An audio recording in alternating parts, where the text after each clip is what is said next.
তো guys, India women's team আবারও আন্তর্জাতিক ম্যাচ খেলার জন্য মাঠে নামছে। তো এবারে তারা ফিফা ওমেন্স সিরিজে India seniors women's team participate করছে। তো এই সিরিজে আমাদের ছাড়া অনেক শক্তিশালী দলগুলো আছে। তো এই ইন্টারন্যাশনাল সিরিজ আমাদের কাছে খুবই গুরুত্বপূর্ণ। তো এই টুর্নামেন্টটা আমরা বিদেশের মাটিতে খেলবো। তো এই ম্যাচটা আমরা আফ্রিকার দেশ কেনিয়াতে গিয়ে খেলবো। তো এখন দেখার যে সেখানে আমরা এই ম্যাচগুলো কেমন খেলছি এখন সেদিকেই দেখার। তো গাইজ, এই টুর্নামেন্টটা আমাদের ছাড়াও আরও তিনটি দল খেলছে। তো আমাদের ছাড়াও যে তিনটি দল আছে সেই তিনটি দল হচ্ছে Kenya national women's team, Australia national women's team এবং মালয়েশিয়া ন্যাশনাল উইমেন্স টিম। তো এই তিনটি টিম আমাদের ছাড়াও এই তিনটি টিম খেলছে এই টুর্নামেন্টে। তো এই টুর্নামেন্টের নকআউট ফরম্যাটে হবে।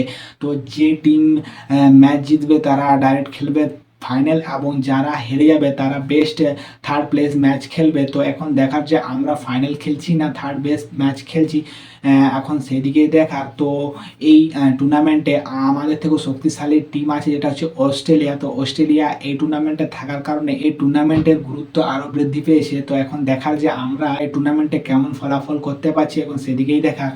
তো গাইস, এই টুর্নামেন্টে আমাদের ম্যাচ আছে 11ই এপ্রিল, সেটা হচ্ছে কেনিয়া ওমেন্স ন্যাশনাল টিমের সঙ্গে। তো এই ম্যাচটা আমাদের কাছে খুবই গুরুত্বপূর্ণ, কারণ এখন দেখার যে কেনিয়াতে গিয়ে আমরা কেনিয়াকে হারাতে পারছি কিনা এখন সেদিকেই দেখার। আমরা যদি এই ম্যাচটা জিতি তাহলে আমরা সরাসরি ফাইনালে খেলবো, আর যদি হারি তাহলে বেস্ট থার্ড প্লেসের যে ম্যাচটা আছে সেই ম্যাচটা খেলবো। তো এখন দেখার যে 11 তারিখের ম্যাচটা আর রেজাল্ট কী হচ্ছে। তো 11 তারিখ যদি আমরা হারি বা ফাইনালে উঠি তো পরে সেই ম্যাচটা আমরা 15 তারিখে যেটা খেলবো সেটা যে ফাইনাল বা থার্ড প্লেস ম্যাচ। তো এখন দেখার যে 15 তারিখে আমরা ফাইনাল খেলছি না থার্ড বেস্ট প্লেসের যে ম্যাচ সেই ম্যাচটা খেলছি কারণ সেদিকেই দেখার। তো গাইস, এই টুর্নামেন্টটা ভারতের জন্য খুবই গুরুত্বপূর্ণ, কারণ তারা এরকম শক্তিশালী দলের সঙ্গে খেলার সুযোগ পাচ্ছে এবং এরকম ইন্টারন্যাশনাল ম্যাচ খেলার অভিজ্ঞতা বা খেলার সুযোগ পাচ্ছে।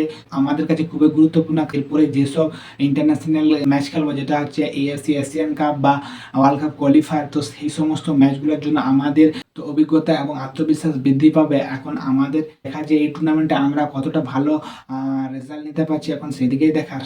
তো এই টুর্নামেন্টে আমাদের ওমেন্স টিমে অনেক ইয়াং ট্যালেন্টও আছে। তো এখন দেখার যে তারা এই টুর্নামেন্টে কতটা ভালো নিজেকে প্রমাণ করতে পারছে এখন সেদিকেই দেখার। তো আমাদের এই ইন্ডিয়া টিমে অনেক ভালো ভালো তরুণ প্লেয়ার আছে। তো তারা নিজেকে কতটা ভালো প্রমাণ করতে পারছে এবং তারা যে কোনো সময় ম্যাচের রং পাল্টে দিতে পারে এবং তারা এইরকম আন্তর্জাতিক ম্যাচ খেলার অভিজ্ঞতা তাদের বৃদ্ধি পাবে। এখন দেখার যে তারা কি কেমন পারফরমেন্স দেখাতে পারছে এবং তাদের কাছে ভালো একটা সুযোগ আছে তারা এইরকম মঞ্চে নিজেকে প্রমাণ করার। তো এখন দেখার যে তারা কি রকম গেম প্লে দেখাতে পারছে এখন সেদিকেই দেখার।